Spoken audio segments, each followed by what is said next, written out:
नमस्कार, रुचकर स्वाद यूट्यूब चॅनलमध्ये तुमचं मनापासून स्वागत आहे। तर आज आपण पाहणार आहोत मैसूर पाक कसा बनवायचा ते एकदम परफेक्ट जाळीदार आणि खाताना अगदी सॉफ्ट असा, जसं की तुम्ही मार्केटमधून आणता किंवा स्वीट होममधून घेता सेम तशाच प्रकारे अगदी मोजक्या साहित्यात आणि घरातल्या साहित्यामध्ये एकदम परफेक्ट आणि झटपट हा मैसूर पाक होतो। तर बरेचसे व्हिडिओ आहेत, खूप जास्त क्वांटिटीमध्ये बनवला जातो, त्यामुळे आपण बनवत नाहीत। तर बघू शकता एकदम स्मूथ असा, एकदम सॉफ्ट असा हा मैसूर पाक होतो। तुम्हाला विश्वास बसणार नाही, घरच्या घरी एवढा परफेक्ट आणि छान मैसूर पाक आपण बनवलेला आहे।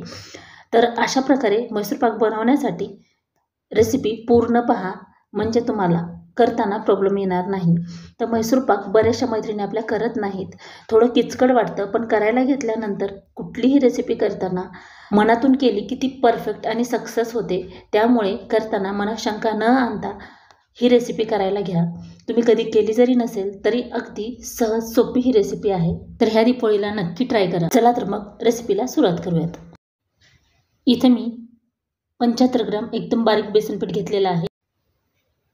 साखर घेतलेली आहे 200 ग्रॅम। आता इथं मी तूप घेतलेलं आहे 1 पळी, याला थोडंसं वितळवून घ्यायचं आहे। हे जे बेसन पीठ आहे याच्यामध्ये मिक्स करण्यासाठी ही मेथड जी आहे ती अतिशय सोपी आहे। ह्या बेसन पीठमध्ये तूप किंवा डालडा टाकल्यामुळे पिठाच्या गुठळ्या होत नाहीत आणि पीठ अतिशय हलकं, आपला मैसूर पाक अतिशय सॉफ्ट असा होतो आणि चवीला सुद्धा खमंग लागतो। तर इथं आपण डालडा न वापरता तुपाचा वापर केलेला आहे। घरच्या घरी बनवत असाल तर तुपाचाच वापर करा, मैसूर पाक खूप चवीला सुंदर आणि मस्त लागतो। तर अशा प्रकारे हे फेटून घ्यायचं आहे, जेणेकरून पीठ जर छान चाळून घेतलं तर गुठळ्या बिलकुल होत नाहीत, मिनिटभरामध्ये एकदम सॉफ्ट असं झालेलं आहे। आता इथे मी तेल घेतलेलं आहे 200 ग्रॅम। 200 ग्रॅम म्हणजे वाटीने जर म्हटलं तर 1/4 वाटी, त्याच्यामध्ये डालडा टाकलेला आहे 100 ग्रॅम। तर अशा प्रकारे ही छोटी पळी असते त्या पळीनं 2 पळी डालडा टाकलेला आहे। तुम्हाला तुपाचा वापर करायचा असेल तरीही चालेल। इथं मी आता कढई ठेवलेली आहे आणि एका बाजूला डालडा आणि तेल गरम करण्यासाठी ठेवलेलं आहे। दोन्ही गॅसचा वापर करायचा आहे। इथं कढईमध्ये साखर टाकून घेतले आणि साखरेमध्ये साखर बुडेल इतकंच पाणी टाकायचं आहे। तर इथं मी 1 वाटी पाणी टाकलेलं आहे। तर ही छान आता आपण साखर वितळवून घेऊया। मीडियम गॅसवरच ही साखर जी आहे ती ढवळून घ्यायची आहे, म्हणजे आपल्याला थोडीशी चिपचिपी अशी जी चाचणी असते 1 तारी किंवा 1 तारीपेक्षा कमी तशी करून घ्यायची आहे। आणि हे मैसूर पाक करताना अगदी झटपट होतो, पण आपल्याला कधी कधी वाटतं की बिघडेल का, कसं होईल, ह्या शंका मनामध्ये आल्यामुळे आपण ही रेसिपी करत नाही। गॅस जी आहे ती स्लोच ठेवायचा आहे, म्हणजे काय होतं हे करेपर्यंत तेल जे आहे ती छान गरम होतं आणि स्लो गॅसवर केल्यामुळे तेल अतिशय कडक असं होतं। फास्ट गॅस करायचा नाही, नाहीतर ही प्रोसेस करायच्या अगोदरच तेल गरम होऊन बसेल। त्यामुळे दोन्ही गॅस चालू करून ही प्रोसेस करायची आहे। तर बघू शकता ह्याला उकळी आलेली आहे आणि पाण्याचं प्रमाण कमी टाकलं की पटकन ही 1 तारी चाचणी होण्यास मदत होते। कुठलीही रेसिपी करताना हीच पद्धत वापरायची आहे। तर बघू शकता शेवटचा ड्रॉप जी आहे ती अगदी शेवटी पडतोय, म्हणजेच आपली जी 1 तारीची म्हणतो तशा प्रकारे किंवा चिपचिपी म्हणतो तशा प्रकारे ही चाचणी तयार झालेली आहे। हे बघा, अशा प्रकारे आपल्याला खूप कडक अशी चाचणी इथं करायची नाही, नाहीतर मैसूर पाक आपला अतिशय कडक होईल, सॉफ्ट असा होणार नाही। तर अशा प्रकारे नक्की एकदा ट्राय करून बघा। तर बघू शकता शेवटचा ड्रॉप अगदी सावकाश पडतोय, याचा अर्थ आपली चाचणी जी आहे ती परफेक्ट झालेली आहे। आता आपण हे जे मिश्रण बनवून घेतलं होतं तूप आणि बेसनचं, हे ह्याच्यामध्ये टाकून घेऊया। टाकल्यानंतर ते एकदम वरती येऊ नये, त्यापेक्षा दुप्पट तिप्पट मोठी कढई असावी, म्हणजे काय होतं जसं जसं आपण तूप किंवा तेल टाकतो याच्यामध्ये कडक असं, तेव्हा ते असं फेस आल्यासारखं येतं आणि वरती येतं, जेणेकरून सांडू नये शेवटी। त्यामुळे थोडीशी कढई मोठी वापरायची। आता इथं साधारण 2-3 मिनिट असं ढवळून घ्यायचं आहे आणि त्याच्यानंतर आपण जे तेल आणि डालडा गरम करायला ठेवलेला आहे तो याच्यामध्ये 1-1 पळीनं टाकायचा आहे, म्हणजे आपल्याला कमीत कमी एवढं पूर्ण प्रोसेस व्हायला अख्खं एवढं जे साहित्य घेतलेलं आहे तेल आणि डालडा तेवढा त्याच्यामध्ये टाकायचं आहे। कमी पण नाही जास्त पण नाही, तर एक हाताने असं ढवळत राहायचं आहे आणि दुसऱ्या हाताने जे कडकडीत गरम झालेलं तेल आणि डालडा आहे तो आपल्याला याच्यामध्ये थोडा थोडा टाकून घ्यायचा आहे। तर आता इथं बघा ही थोडंसं पांढरं असं दिसत आहे ढवळून घेतल्यानंतर, म्हणजे साखर जी आहे किंवा चाचणी जी आहे ती बेसन पीठमध्ये व्यवस्थित मिक्स झाली। आता हे ढवळून घेतल्यानंतर आपण याच्यामध्ये आता थोडंसं पीठ पांढरं दिसत आहे, तर आता आपण हा जो चमचा आहे याने एक एक चमचा टाकून आपल्याला हे छान मिक्स करून घ्यायचं आहे. जसं जसं आपण ह्याला हलवत जाऊ तसं तसं हे पीठ हलकं होतं.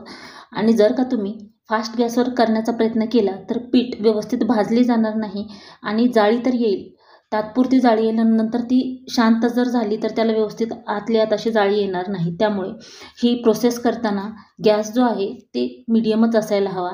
तर अशा प्रकारे पूर्ण टाकल्यानंतर जेव्हा आपण 2-4 वेळा असं हलवून घेतो तेव्हा ते पूर्ण ह्याच्यातले बुडबुडे शांत होतात. त्याच्यानंतर आपल्याला दुसरी पळी घेऊन याच्यामध्ये टाकायचं आहे. जे आपण तूप आणि डालडा गरम करायला ठेवलेला आहे तो मीडियम गॅसवरच गरम करायचा आहे शेवटपर्यंत.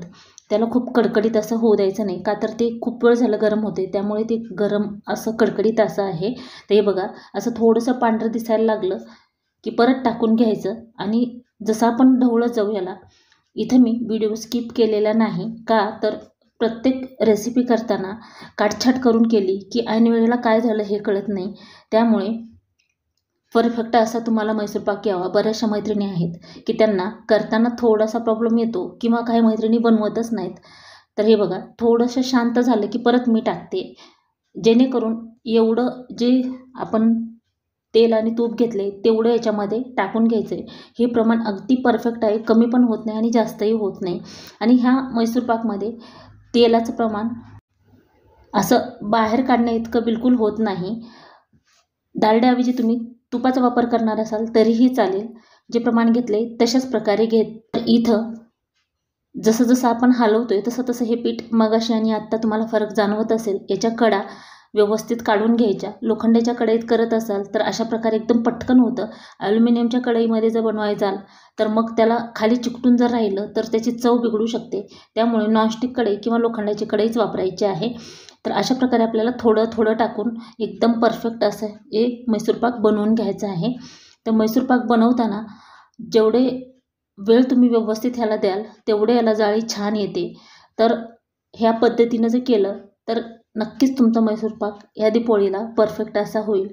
तर रेसिपी अगदी साधी आहे, पटकन होणारी आहे, जास्त वेळ खाऊ नाही. त्यामुळे नक्की एकदा ट्राय करा. तर बघू शकता मगाशीच्यापेक्षा आता 4 ते 5 वेळा आपण टाकून झालेलं आहे.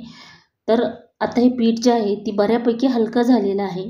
आणि जेव्हा मैसूरपाक तुम्ही कुठल्या केकटीनमध्ये किंवा प्लेटमध्ये काढता त्याच्यानंतर बटर पेपरवर 1-2-3 वेळा ते ठेवून द्या, म्हणजे एक्स्ट्रा ऑइल किंवा तूप आहे ते बाहेर निघल्या जाईल. तर हे बघा, अशा प्रकारे थोडं थोडं टाकून घ्यायचं आहे.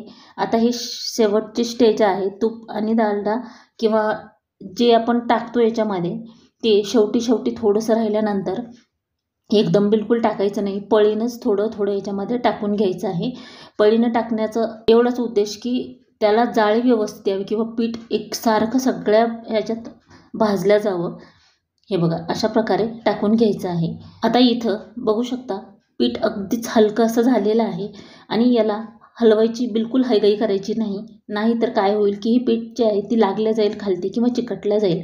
तसं तर लोखंडाची कढई असल्यामुळे लागत नाही, तरी पण कढई लोखंडाची असल्यामुळे खूप गरम झालेली आहे आणि हे पीठ खूप हलकं झालेलं आहे, त्यामुळे खाली लागू शकतं. त्यामुळे ही सतत हलवून आपल्याला अगदी थोडं 1-2 चमचेच आता कढईमध्ये राहिलेलं आहे तेल आणि डालडा, तर ते टाकून घ्यायचं आहे. तर अगदी एकच पळी आपलं तेल आणि डालडा राहिलेला आहे शिल्लक. आता याच्यामध्ये आपण अगदी थोडासा चुटकीवर येल्लो फूड कलर टाकणार आहोत, जेणेकरून मैसूरपाक जसा मार्केटमध्ये भेटतो तसा दिसावा. तर हे बघा, पीठ अगदीच हलकं झालेलं आहे आणि याला सतत असं सगळ्या बाजूनं हलवून घ्यायचं आहे. एकाच बाजूनं सोडून एक बाजूनं हलवायचं नाही. तर आता हे 1 ते 2 वेळा होईल एवढं हे टाकून घेऊया. तर बघू शकता जेव्हा हे मैसूरपाक तयार होतो तेव्हा अशा प्रकारे तेल सुटायला लागतं साईडनं, म्हणजे कडेला तेल सुटतं. याचा अर्थ आपलं ही पीठ जी भाजण्याची प्रोसेस आहे ती कंप्लीट झालेली आहे. हे बघा, तुम्हाला दिसत असेल थोडं साईडनं तेल सुटते, तरी पण एक पळी राहिलेला आहे कढईमध्ये. आता इथं माझ्याकडं जो छोटा केक टीन असतो ते आहे. त्याच्यामध्ये थोडंसं तेल टाकून घेतले. तुम्ही छोटी डिश असेल किंवा प्लेट असेल किंवा दुसरं तुमच्याकडे काय असेल, साध्या फक्त कुकरच्या डब्यामध्ये करायचं नाही. त्याला कडेला म्हणजे असं काटा असते खाली बुडाला, त्यात अडकून बसते किंवा चिकटून राहतं. त्यामुळे प्लेन पाहिजे. केक टीन असेल त्यामध्ये टाकलं तरी चालतं. तर हे बघा अशा प्रकारे आपलं झाले. आता मी जो ट्रे आहे माझ्याकडे त्याला थोडंसं तेल लावून घेतलेलं आहे आणि हे एकदम परफेक्ट असं आपलं झालेलं आहे. तरी पण आपण 1 ते 2 मिनिट ह्याला सतत हलवून घ्यायचं आहे, जेणेकरून जाळी छान येते शेवटी ही प्रोसेस केल्यामुळे. आणि आतमध्ये जे ब्राऊन कलर असतो तो ह्या प्रोसेसमुळे येतो. शेवटी जेव्हा आपण छान हे हलवून घेतो, म्हणजे एक ना एक पीठ जेव्हा भाजतं तेव्हा मैसूरपाक आपला बिलकुल कच्चा वगैरे राहत नाही. तर आता आपला मैसूरपाक तयार झाला आहे आणि हा मैसूरपाक अगदी पटकन असा कढईमधून ह्या ज्याच्यामध्ये तुम्ही टाकणार आहे त्याच्यात टाकून घ्यायचं. तर ही जी शिजण्याची याची प्रोसेस आहे ती कमीत कमी 10 ते 12 मिनिट अशीच राहते. याच्यामध्ये जे तेल असतं गरम, त्यामुळे हे मैसूरपाक आणखीन थोडा वेळ शिजतो आणि मध्ये जे ब्राऊन कलर येतो मैसूरपाकमध्ये तो व्हायला मदत होते. तर याला न हलवता अगदी 1-2 वेळा वाटलंच तर थोडंसं टॅप करून घ्यायचं.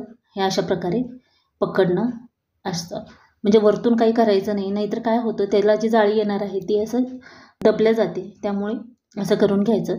आणि याच्यामध्ये जास्त तेलसुद्धा राहत नाही, इतकं परफेक्ट केलं आहे. याच्यामध्ये मी ड्रायफ्रूटमध्ये थोडेसे काजू आणि थोडेसे बदाम असे पातळ असे कट करून घेतलेत. तुमच्याकडे असतील तर टाका, नाही टाकले तरी काही हरकत नाही. थोडंसं गरम आहे तोपर्यंतच टाकून घ्यायचं, म्हणजे काय होतं आपण हे काजू बदाम भाजलेले नाहीत तर त्या गरमीमुळे ही थोडंसं क्रिस्पीपणा याला येतो आणि कट करताना जड जात नाही. तर आता याला साधारण 10 ते 12 मिनिट लागतात थोडंसं थंड व्हायला. आणि थंड झाल्यानंतर म्हणजे हलकंसं गरम असायला हवं मैसूरपाक कट करताना, म्हणजे ते छान पातळ असा कापता येतो. खूप कडक जर झाला तसं तर आपला हा मैसूरपाक बिलकुल कडक होत नाही. तर 10 ते 12 मिनिट झालेले आहेत आपले. तर बघू शकता एकदम मस्त असा झाला आहे. तुम्हाला हव्या त्या आकारामध्ये कट करून घेऊ शकता. तर थोडेशाला कट लावून घ्यायचे, म्हणजे सर्व पीसेस सारखे होतील. तर बघू शकता कट करण्याहून तुम्हाला जाणीव होत असेल की हा मैसूरपाक किती सॉफ्ट झालेला आहे. तर अशाच प्रकारे आपण आता हे मैसूरपाक कट करून घेऊया. तर बघू शकता एकदम पातळ असं बतई घ्यायची कट करताना आणि याला व्यवस्थित असे कट लावून घ्यायचे.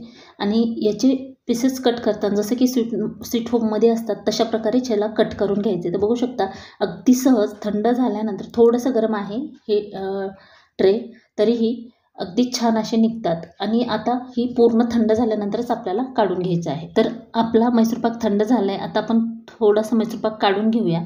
तर बघू शकता एकदम पटकन असा तुटल्या जातो. याला खूप ताकद लागत नाही तोडण्यासाठी. एकदम जाळीदार आणि मस्त मैसूरपाक आपला घरच्या घरी तयार झाला आहे. एकदा डेअरिंग करून नक्की ट्राय करा आणि ट्राय केल्यानंतर कमेंट करून सांगायला विसरू नका. इथं प्रमाण अगदी थोडंसं घेतल्यामुळे तुम्ही सहज करू शकता.